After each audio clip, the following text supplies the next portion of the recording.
प्यारे साथियों नमस्कार। आप सभी का एक बार फिर से स्वागत है मेरे YouTube चैनल रियल ज्ञान विथ RKG में। दोस्तों, हम कथा एक कंस की इस नाटक को देख रहे थे, इस नाटक की समीक्षा कर रहे थे जिसमें हमने सारांश देख लिया था। अब हम आए हैं पात्र चरित्र चित्रण पर।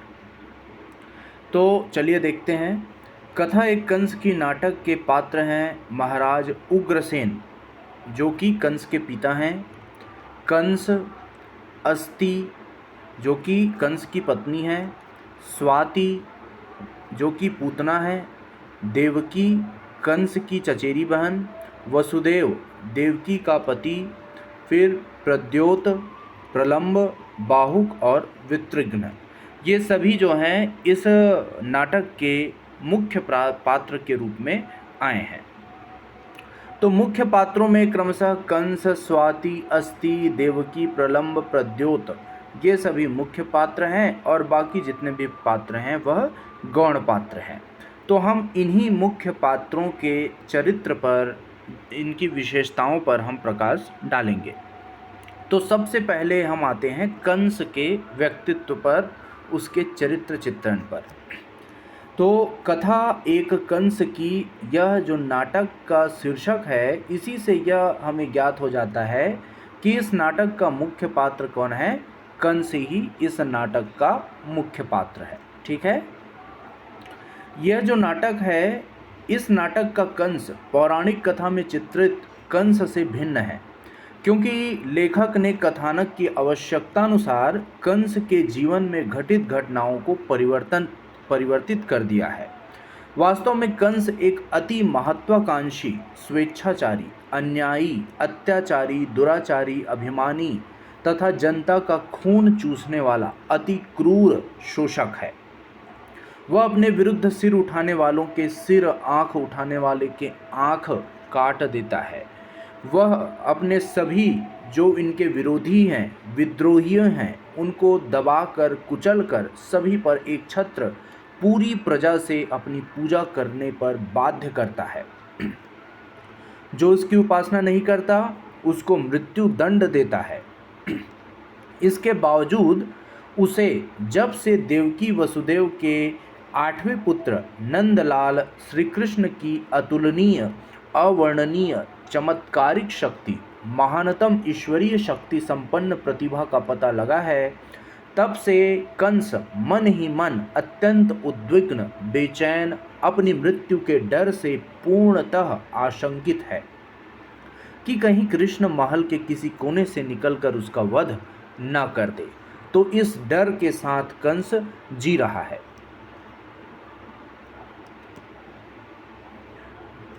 वसुदेव पुत्र श्री कृष्ण के द्वारा अपनी मृत्यु के भय के कारण वह न दिन में चैन से रह पाता है, न ही रात को शांति से सो पाता है। और इस दृश्य को नाटक में बहुत ही बखूबी से दर्शाया गया है। कंस के बचपन की जब यादें कंस याद करता है, फ्लैशबैक का जब आता है, तो फ्लैशबैक में उसकी जो बचपन की कथा है वह आती है, जिसमें कंस बचपन में बहुत ही शांति प्रिय, सहज, सुलभ, मधुभाषी, संगीत प्रेमी और वाद्य यंत्र वीणा से प्रेम करने वाला बताया गया है।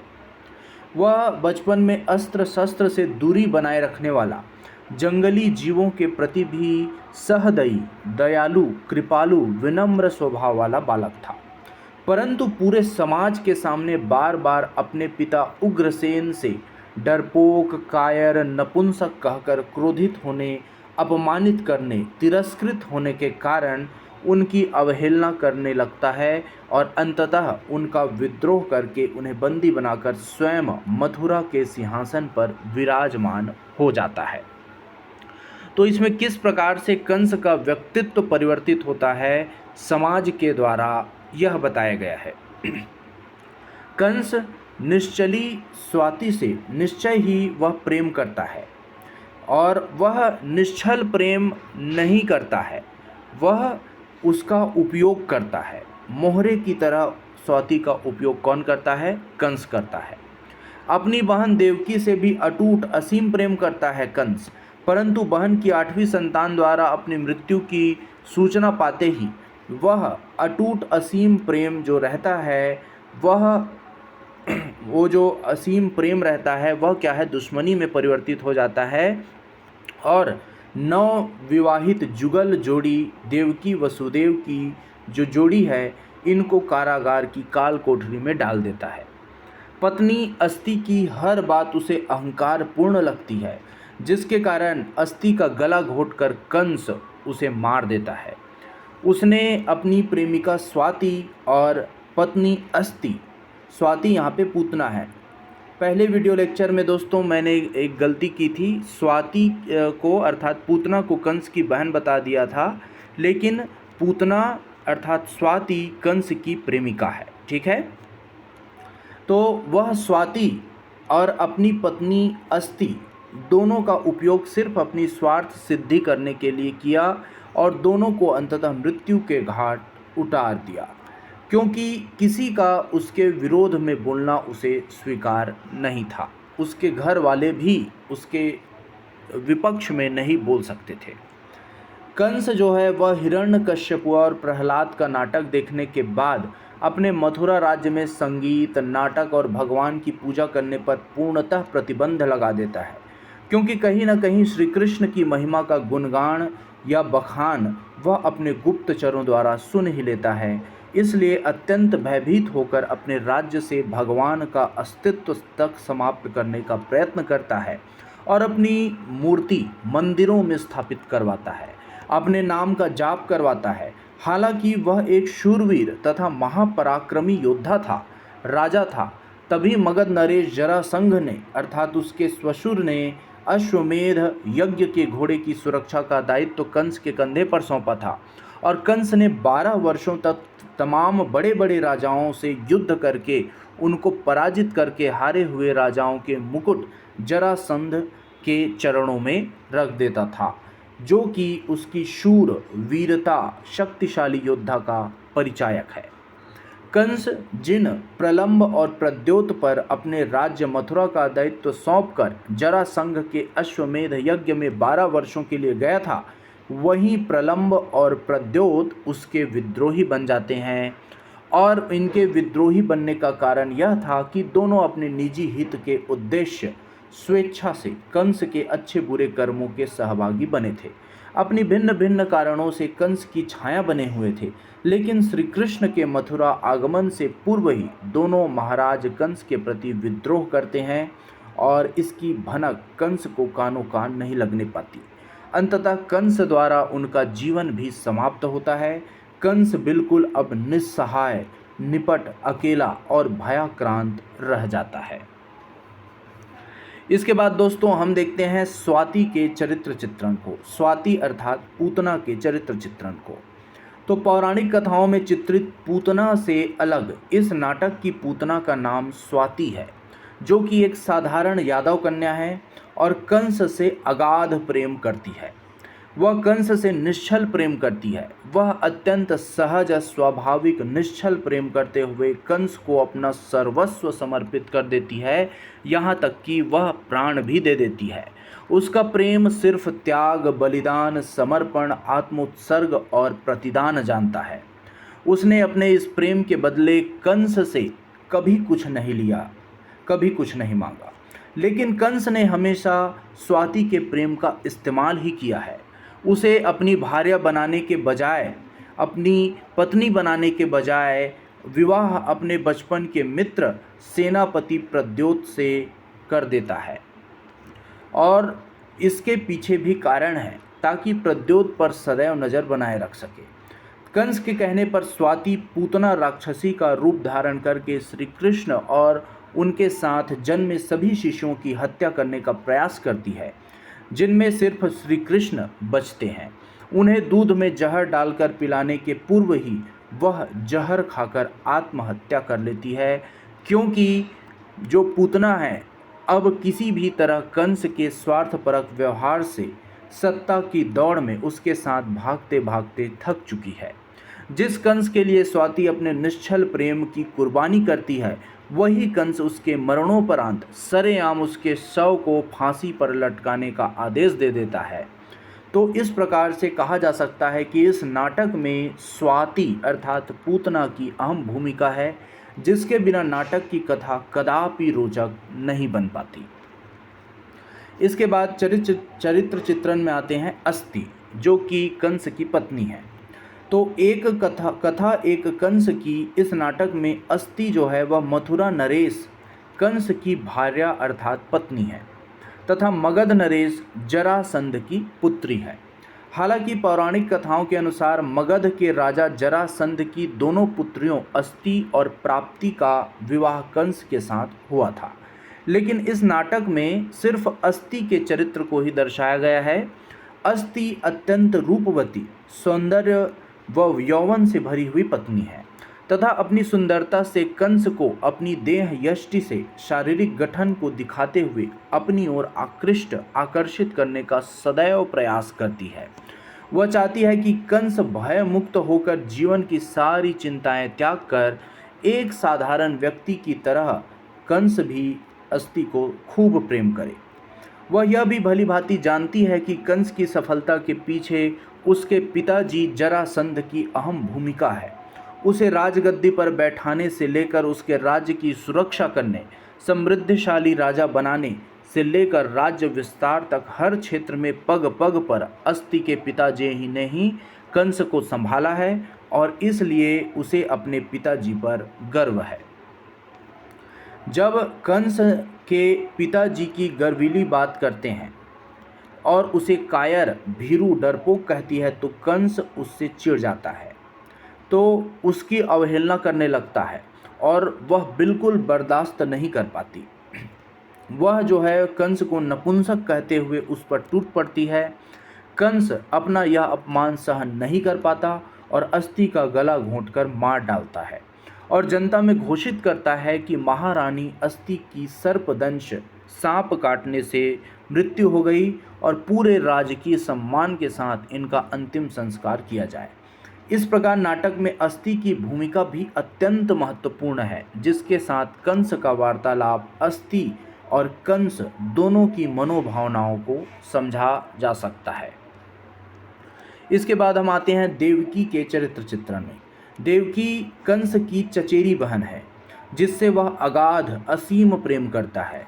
कंस को जैसे ही पता चलता है कि देवकी उसके परम मित्र वसुदेव से प्रेम करती है, तो कंस तुरंत इस मित्रता को रिश्ते में परिवर्तित कर देता है, बदल देता है और स्वयं सारथी बनकर बहन देवकी को ससुराल पहुंचाने निकलता है। तभी उसे ज्ञात होता है कि देवकी वसुदेव की 8वीं जो संतान है उसके हाथों मृत्यु सुनिश्चित है कंस की। तो कंस तुरंत देवकी वसुदेव को कारागार में डाल देता है और इसके बाद से ही देवकी के जीवन में यातना की कोई सीमा नहीं रह जाती। उसके एक एक पुत्र को कंस पैदा होते ही जमीन पर पटक कर मार देता है। आँखों में बजाघात के आंसू और आंचल में वात्सल्य का अमृत तुल्य दूध के लिए देवकी पुत्र वियोग की जिस दर्दनाक पीड़ा से गुजरती है उसका वर्णन करना कदापि संभव नहीं है। मथुरा की राजगद्दी को लेकर कंस का जो मन है, उसके मन में उपजे रोष द्वेष का देवकी खंडन करती है। हालांकि कंस की को बहन देवकी द्वारा पति का पक्ष लेना नागवार लगता है। अर्थात कंस यह कहता है कि देवकी अपने पति की बात सुनती है, अपने भाई की बात नहीं सुनती। तो देवकी की इन बातों का वसुदेव मथुरा का राज्य हड़पना चाहते हैं, बल्कि उन्होंने राजा पांडु की मदद से मथुरा की रक्षा की है। कंस पर कोई प्रभाव नहीं पड़ता। श्री कृष्ण जिनके हाथों कंस वध सुनिश्चित है, उसकी माध्यम बनती है देवकी। इस तरह यह कहा जा सकता है कि कथा एक कंस की नाटक का केंद्र बिंदु ही क्या है, देवकी ही है। इसके बाद हम आते हैं प्रलंब के चरित्र चित्रण पर। प्रलंब कंस का मित्र है, वह महाराज उग्रसेन की नाजायज औलाद है। तो एक प्रकार से प्रलंब कंस का क्या हो जाएगा, भाई हो जाएगा। प्रलंब की माँ उग्रसेन की अनेक रखैलों में से एक थी। वह कंस से उम्र में बड़ा था, अतः अग्रज होने के कारण मथुरा का भावी राजा प्रलंब को ही होना चाहिए था। लेकिन चूंकि उसकी माँ से महाराज उग्रसेन ने विवाह करके उसे पुत्र का मान सम्मान या दर्जा कभी नहीं दिया, इस कारण इस बात की टीस प्रलंब को आजीवन कंस का दुश्मन बना देती है।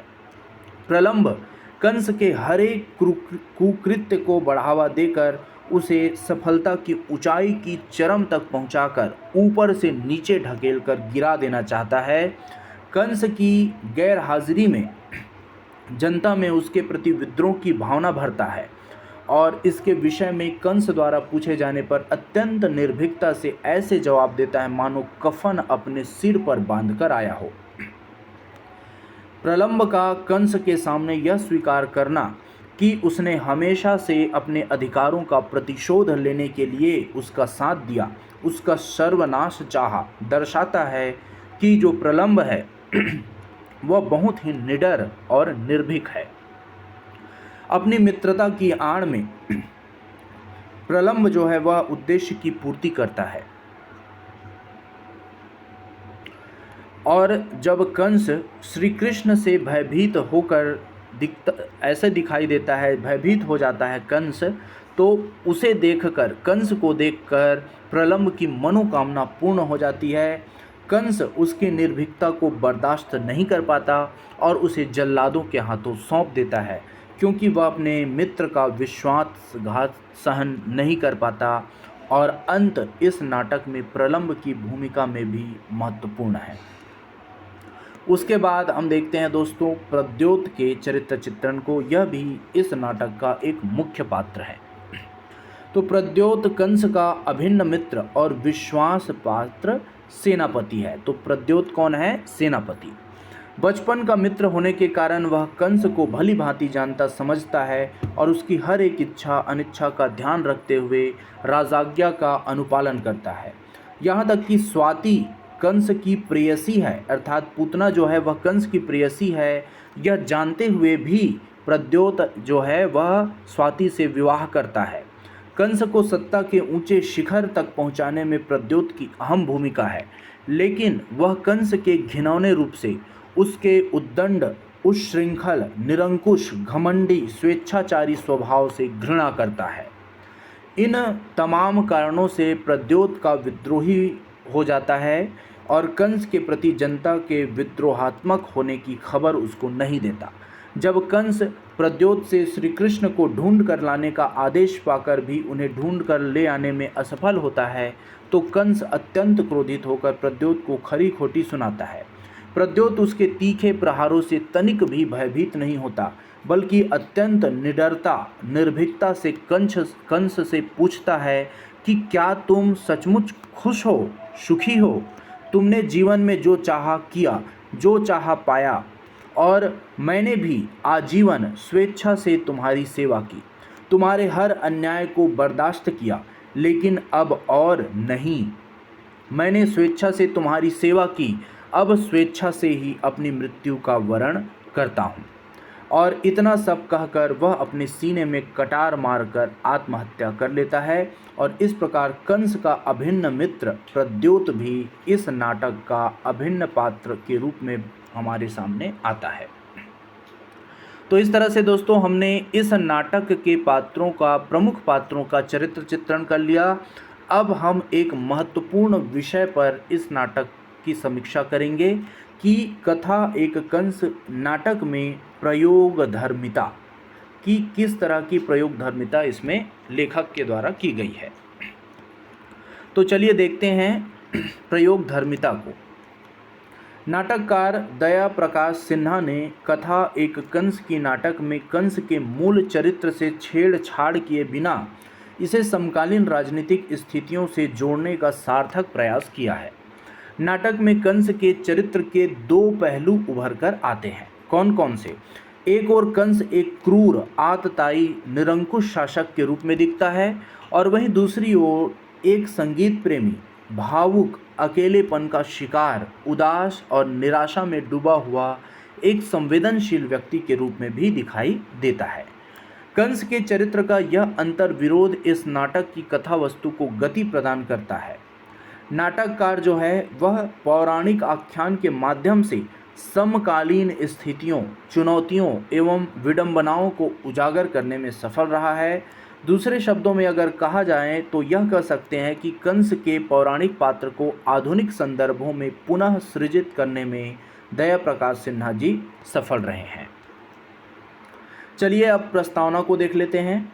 तो कथा एक कंस की नाटक दया प्रकाश सिन्हा के नाट्य कर्म की सबसे ज़्यादा सशक्त रचना है और कंस के चरित्र को केंद्र में रखकर रचे गए इस नाटक की कथा वस्तु की परिकल्पना अपने नएपन के कारण पाठक दर्शक को आकर्षित करती है। नाटककार ने कंस के चरित्र की रचना श्रीमद् भागवत के अतिरिक्त हरिवंश पुराण, पद्म पुराण, विष्णु पुराण तथा ब्रह्म वैवर्त पुराण के प्राप्त संकेतों के आधार पर किया है और नाटक में कंस से संबंधित पौराणिक आख्यान उन पक्षों को पकड़ने की कोशिश की गई है जो स्वतः आज की स्थितियों से जुड़ जाते हैं या उनके बीच प्रासंगिक हो जाते हैं। नाटककार ने कंस के मिथक को 2 स्तरों पर अर्थान्वित किया है। पहला स्तर यह है कि मानवीय और दूसरा स्तर है राजनीतिक। तो यहाँ पे कंस को 2 स्तरों पर दर्शाया गया है, एक मानवीय स्तर पर और दूसरा राजनीति के स्तर पर। एक और नाटककार ने कंस के पौराणिक चरित्र के माध्यम से एक नृशंस शासक के मनोविज्ञान को परखने का प्रयास किया है, तो दूसरी ओर इस पौराणिक पात्र को ऐसा मानवीय धरातल प्रदान किया है जिससे उसका चरित्र, उसकी समस्याएं, उसका संघर्ष आज के परिवेश में जो इंसान जी रहा है वैसा ही प्रतीत होने लगता है। नाटककार ने बहुत सारे संदर्भों की नितांत नए ढंग से व्याख्या की है। छोटे से बालक कृष्ण के हाथों जैसे पूतना के मारे जाने का प्रसंग आता है, तो यह जो मिथकी आख्यान है इसको नाटककार ने नई अर्थवत्ता प्रदान की है और स्वयं नाटककार का इस परिप्रेक्ष्य में कहना कि मैंने श्री कृष्ण और पूतना के प्रसंग को नवीन आयाम प्रदान करने का प्रयास किया है। कैसे नवीन आयाम प्रदान किया है इसको देखते हैं कि कृष्ण हाल में जन्मा बालक है और हाल में जन्मा शिशु पूतना की हत्या कैसे कर सकता है। पूतना विशेष परिस्थितियों में कृष्ण को अपना स्तनपान कराते हुए स्वयं विष खा लेती है जिसे लोग भ्रमवश उस शिशु का चमत्कार समझते हैं। वर्तमान संदर्भ में यह जो है वह अधिक उपयुक्त होगा, इस तरह से दया प्रकाश सिन्हा जी बताते हैं। तो पूतना के चरित्र को जानने समझने के लिए नाटककार ने काफ़ी मेहनत की है। ब्रह्म वैवर्त पुराण में पूतना को साध्वी स्त्री तथा कई अन्य पुराणों में कंस की एकमात्र स्त्री सहायिका अर्थात प्रेमिका कहा गया है। इन्हीं संदर्भों सूत्रों को प्रयोग करते हुए नाटककार ने पूतना के चरित्र को एकदम नए ढंग से निरूपित इंटरप्रेट किया है।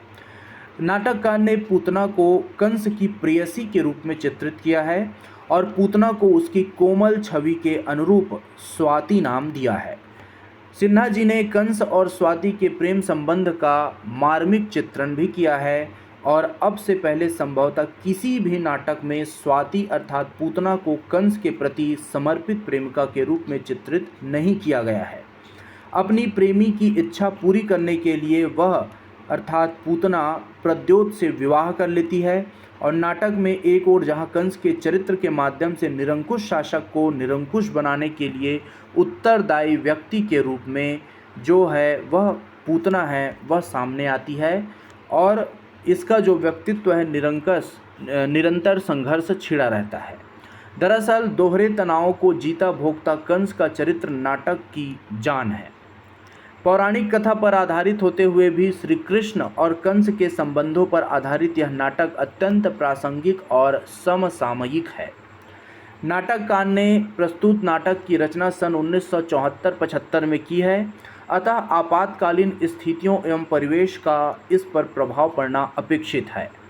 नाटककार ने कंस के आतताई चरित्र को चित्रित करते समय कई स्थलों पर तत्कालीन भारतीय शासक के निरंकुश शासन पर व्यंग्य किया है। 1974-75 में जिस भारत पर जिसका शासन था, भारत के जो प्रधानमंत्री थे और उस तरह की जो आपातकालीन स्थिति थी, इसका वर्णन इन्होंने इस नाटक में किया है और आज के संदर्भ में भी समसामयिक संदर्भ में भी ये सही ठहरता है, क्योंकि आज जो भारत के शासक हैं उन पर भी यह लागू हो सकता है, आप समझ सकते हैं।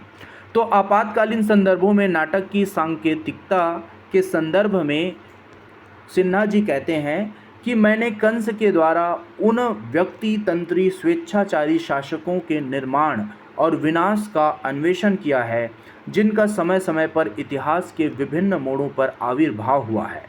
चाहे वह कंस हो या औरंगजेब, हिटलर हो या मुसोलिनी, कंस को दिन रात सोते जागते कृष्ण का भय बना रहता है। रात्रि में कृष्ण कंस को स्वप्नों में भयातुर करता है तो दिन में कृष्ण की बांसुरी की आवाज़ उसे अपनी सत्ता को चुनौती देती हुई प्रतीत होती है। कंस का यह निरंकुश, स्वेच्छाचारी एवं आतताई रूप सार्वकालिक है और परिस्थितियों को जानने समझने की कोशिश की गई है। वहीं संगीत तथा प्रकृति से प्रेम करने वाला कंस कैसे व्यवस्था के चक्रव्यूह में फंसकर छटपटा रहा है, इसका भी तटस्थ जायजा लेने की कोशिश की गई है। जहां एक ओर कंस व्यक्तिगत जीवन की त्रासदी को अभिव्यक्त करते हुए कहता है कि यह कैसी विडंबना है, कितनी रातें बीत गई नींद के एक क्षण को आकुल व्याकुल, जब मूर्ख जनता अपनी फटी कथरियों में लिपटी धरती के बिस्तर पर पत्थर के तकिए लगाए सोती है, तब हम नरम तेजस्वी महापराक्रमी महाबलशाली महाधीराज परमेश्वर श्री कंस भगवान रात के अंधेरे में एकाकी मंडराते हैं प्रेत से। उसी तरह वहीं दूसरी तरफ कंस का क्रूर चरित्र भी उभरता है, जहां वह अपनी प्रेयसी स्वाति अर्थात पूतना की मृत्यु पर कुछ क्षण के लिए भावुक तो होता है, लेकिन अपनी सत्ता को बनाए रखने के लिए उसे उसके अर्थात पूतना के शव तक को नगर चौक में फांसी देने का आदेश दे डालता है। कंस का अपनी प्रजा में स्वयं को परमेश्वर, परमपिता तथा ईश्वर के रूप में प्रचारित प्रसारित करवाना हिरण्यकश्यपु नामक एक अन्य मिथिकी चरित्र का स्मरण कराता है और नाटक के शुरू से लेकर अंत तक कंस के चरित्र में कुटिल शासक और भावुक संवेदनशील इसकी दृष्टि हमें दिखाई देती है। सज़ा जो है वह पुलिस फायरिंग के शिकार होने या जेल यात्रा के रूप में मिलती है।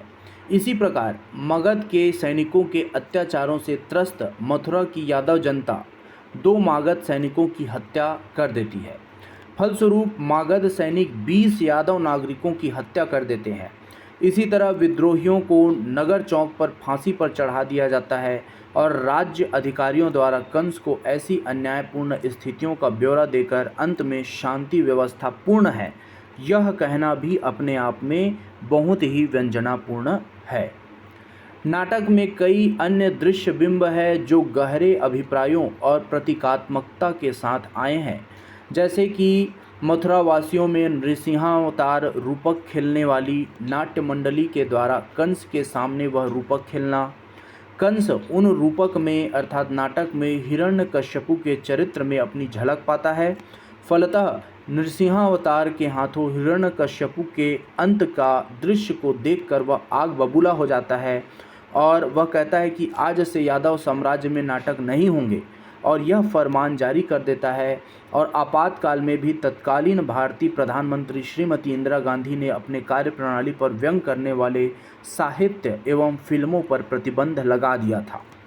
तो यह एक प्रकार से सही ठहरता है।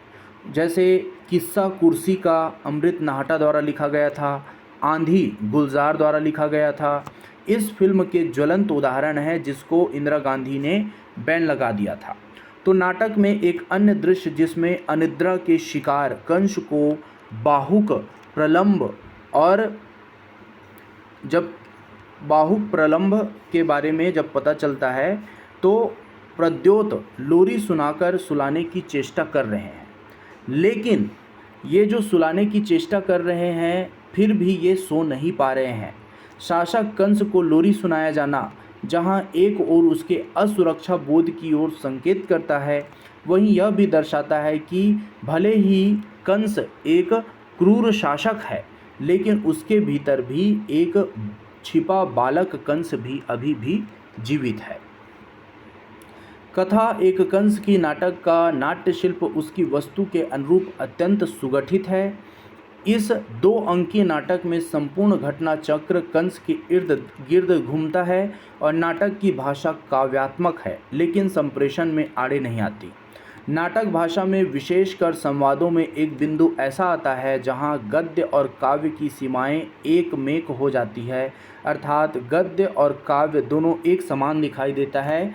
तो दया प्रकाश सिन्हा ने पात्रानुसार भाषा का प्रयोग तो किया ही है, साथ ही पात्रों के चरित्र, व्यवहार, संस्कार एवं मनोविज्ञान आदि को ध्यान में रखकर उपयुक्त भाषिक प्रयोग भी किया है।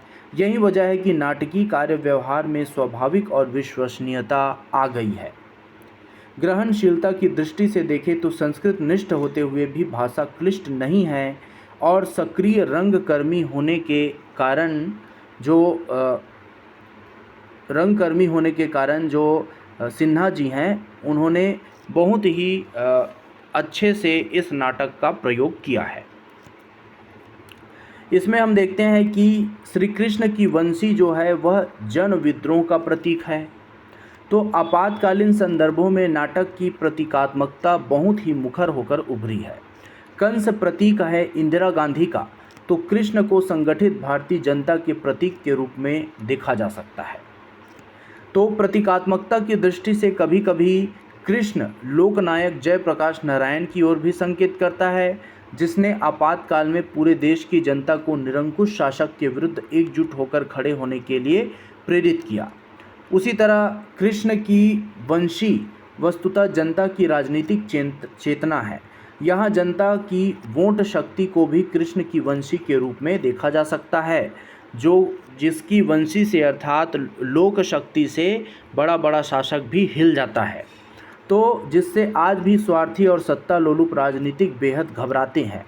इसी प्रकार नाटककार ने आपातकालीन स्थितियों एवं तत्कालीन शासक की निरंकुश प्रवृत्ति की ओर भी एकाध दृश्यों में प्रतीकात्मक रूप से संकेत किया है। एक स्थान पर प्रद्योत बताता है कि कसी ग्राम के यादवों ने राजस्व देने से इनकार कर दिया है।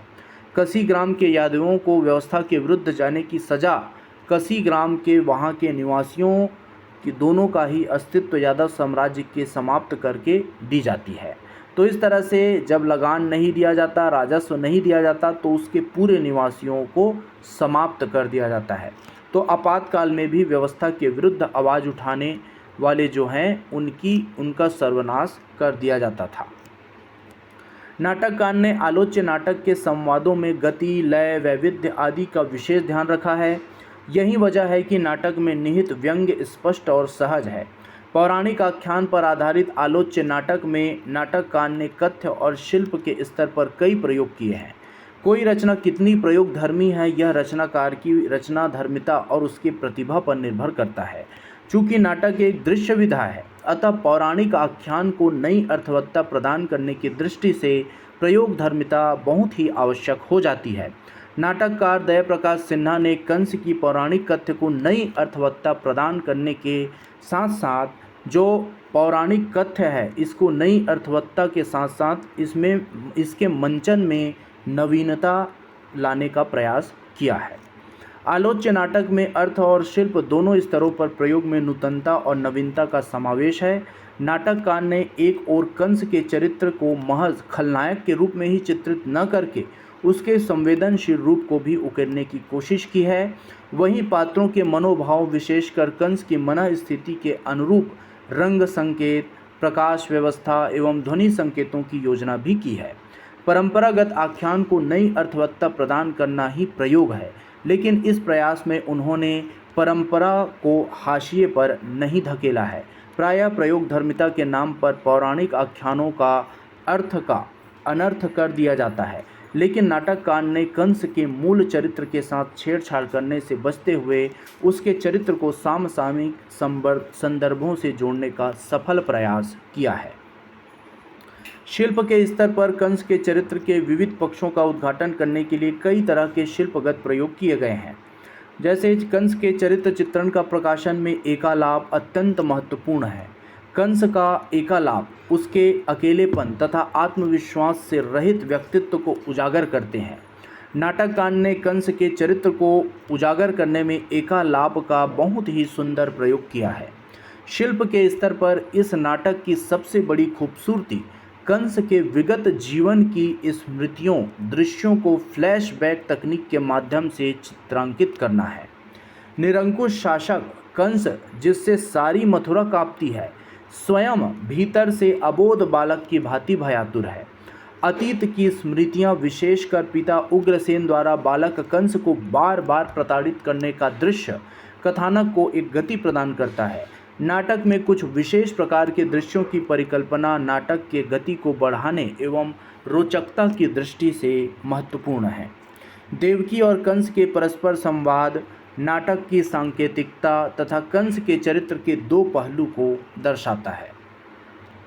इस तरह नाटककार ने कंस के मिथकी चरित्र की ऐसी व्याख्या प्रस्तुत की है जो नाटककार के समकालिक संदर्भ में प्रासंगिक बन गई है, और इसके अतिरिक्त नाटककार भावों, घातों, प्रतिघातों एवं अर्थ छायाओं को लेकर सचेत दिखता है। किसी चरित्र की उम्र क्या है, उसकी वेशभूषा, उसके दूसरे पात्रों के साथ संबंध तथा नाटक के आरंभ से अंत तक उसका चारित्रिक विकास, इन सब का बखूबी ख्याल रखा गया है। कुल मिलाकर दया प्रकाश सिन्हा ने पौराणिक कथानक के मूल स्वरूप को अक्षुण्ण रखते हुए उसे आज की स्थिति से सफलतापूर्वक जोड़ा है, और नाटककार की उपलब्धि आलोच्य नाटक के पौराणिक आख्यान को एक नया तर्क संगत तथा बुद्धिवादी रूप देने में है। यही वजह है कि कथा एक कंस की नाटक की प्रासंगिकता आज भी यथावत है। निष्कर्ष रूप में हम इसकी समीक्षा को लेकर यह कह सकते हैं कि कथा एक कंस की नाटक में दया प्रकाश सिन्हा ने कंस के चरित्र तथा उसकी शासकीय प्रशासकीय गतिविधियों के माध्यम से समकालीन युगबोध को जीवंत कर दिया है। नाटककार ने कंस के रूढ़ चरित्र में कोई उलटफेर नहीं करते हुए उसको आधुनिक संदर्भों में प्रासंगिक बनाने की दृष्टि से मौलिक प्रयोग किए हैं। कंस के मूल मिथकी चरित्र का संरक्षण करते हुए आधुनिक भावबोध से संपृक्त करना नाटककार की बड़ी उपलब्धि कही जा सकती है, और परंपरा का पुनर्सृजन करके नाटककार ने पौराणिक आख्यान की अर्थवत्ता के साथ साथ इसे आधुनिक भावबोध को भी जोड़ने की कोशिश की है। तो साहित्यिकता और रंगमंचनीयता दोनों ही मानकों पर यह नाटक जो है बहुत ही खरा उतरता है। अब दोस्तों हम देख लेते हैं कि कथा एक कंस की में पूछे जाने वाले लघुत्तरी और दीर्घोत्तरी प्रश्न, जिससे आपको आइडिया हो जाएगा कि किस तरह से इसका उत्तर देना है। तो लघु उत्तरी प्रश्न पहला है, कथा एक कंस की किस विधा की रचना है? तो यह नाटक विधा की रचना है। कथा एक कंस की लेखक कौन है? इसके लेखक हैं दया प्रकाश सिन्हा जी। तीसरा है, कथा एक कंस की नाटक का सर्वप्रथम मंचन कब और कहाँ हुआ था? तो इसका सर्वप्रथम मंचन लखनऊ में 18 जून 1975 को रविंद्रालय में किया गया था। उग्रसेन कौन था? मथुरा नरेश था और कंस के पिताजी थे। कंस कौन था? मथुरा नरेश उग्रसेन के पुत्र कंस हैं और श्री कृष्ण के मामा हैं। अस्ति कौन थी? मगध नरेश जरासंध की पुत्री राजकुमारी और कंस की पत्नी। स्वाति कौन थी? कंस की प्रेमिका प्रद्योत की पत्नी और पूतना थी। वसुदेव कौन था? कंस के बचपन का मित्र, देवकी के पति, श्री कृष्ण के पिता और हस्तिनापुर नरेश पांडु की पत्नी कुंती के भाई थे।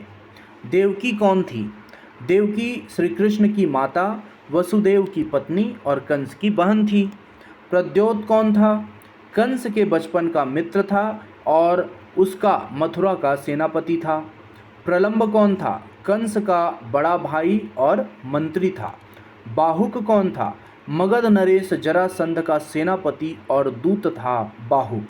वितृघ्न कौन था? मगध नरेश जरासंध का प्रिय सेनापति था वितृघ्न।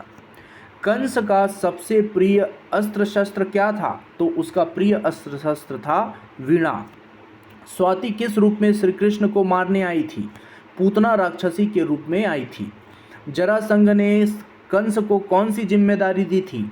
अश्वमेध यज्ञ में घोड़े की जिम्मेदारी दी थी। कंस किसके सहयोग से अपने पिता को राजगद्दी से उतारकर जेल में डाल देता है? तो मगध नरेश और अपने ससुर जरासंध के सहयोग से। अस्ति को किस पर गर्व था? अपने पिता जरासंध की कंस के प्रति कृपा दृष्टि पर गर्व था। अस्ति की हत्या किसने की? स्वयं कंस ने की थी। कंस ने अपनी प्रेमिका स्वाति का विवाह प्रद्योत से क्यों किया? अपने सेनापति प्रद्योत पर हमेशा नजर बनाए रखने के लिए। कंस अश्वमेध यज्ञ से कितने वर्षों बाद मथुरा लौटा है? 12 वर्षों बाद। कंस किससे भयाक्रांत था? श्री कृष्ण द्वारा अपनी मृत्यु से। कंस आजीवन किसके लिए तरसता है? शांतिपूर्ण नींद के लिए तरसता है। उग्रसेन का अवैध पुत्र कौन था? प्रलंब। कंस ने अपने राज्य में किस पर प्रतिबंध लगाया था? नाटक और संगीत पर। कंस ने शासन के किस भगवान की पूजा होती थी? तो कंस भगवान की। उसी का मंदिर भी बना था। अब हम देखते हैं दोस्तों दीर्घ उत्तरीय प्रश्न, जिसको आपको इसका प्रिपरेशन करना बहुत ही ज़रूरी है। तो पहला दीर्घ उत्तरीय प्रश्न है, कथा एक कंस की नाटक की प्रासंगिकता पर प्रकाश डालिए। कथा एक कंस की नाटक का उद्देश्य लिखिए। कथा एक कंस की नाटक में पौराणिक कथा के साथ साथ कल्पना का सुंदर समन्वय हुआ है। नाटक के आधार पर स्पष्ट कीजिए। कथा एक कंस की नाटक में कंस के चरित्र पर प्रकाश डालिए। कथा एक कंस की नाटक के आधार पर अस्ति का चरित्र चित्रण कीजिए। कथा एक कंस की नाटक में स्वाति के चरित्र पर प्रकाश डालिए। कथा एक कंस की नाटक में प्रलंब के चरित्र पर प्रकाश डालिए। कथा एक कंस के नाटक में प्रद्योत के चरित्र पर प्रकाश डालिए। कथा एक कंस की नाटक में देवकी के चरित्र पर प्रकाश डालिए। और आखिरी क्वेश्चन है, कथा एक कंस की नाटक के माध्यम से लेखक क्या कहना चाहते हैं, स्पष्ट कीजिए। तो इस प्रश्नों के द्वारा दोस्तों इन सभी का हल मेरे YouTube वीडियो में जो है इसमें अपलोड हो चुका है। इसको आप अच्छे से देखेंगे तो निश्चय ही इन सभी का उत्तर आप प्राप्त कर लेंगे। तो आज के लिए इतना ही। धन्यवाद।